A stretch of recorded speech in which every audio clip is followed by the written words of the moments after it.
بعد ما فاض الكيل قال الدكتور عبد المنعم عمار عاشق الإسماعيلي هو صاحب أجمل كرة قدم قدمها لمصر.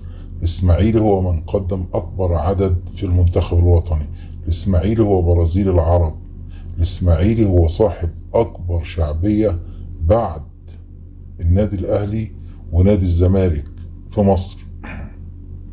حال الإسماعيلي لا يسر عدو ولا حبيب، يقتل بسكاكين باردة يقضون عليه مع سبق الإصرار والترصد. الإسماعيلي أصبح نادي الحزانة والنادي الذي فقد ظله. قد تسأل لماذا، وهل هو يستحق ما يفعل ضده؟ هل هناك أيادي خفية تحاول القضاء على الإسماعيلي؟ طب ليه؟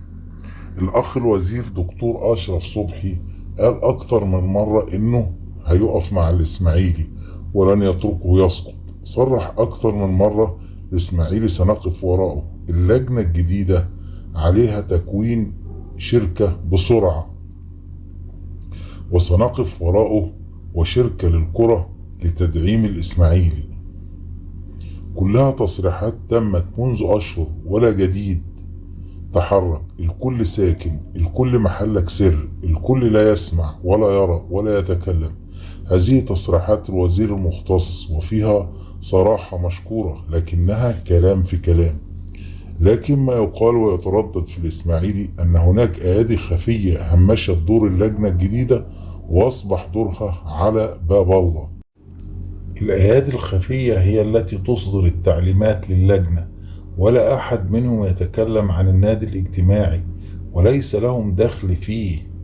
يفرضون عليهم شخص أو أكتر، مما أدى أن تقول لجنة الإدارة بكل صراحة: لن نقبل وسنستقيل لو فرض علينا هذا الشخص المكروه من كل الإسماعيلوية.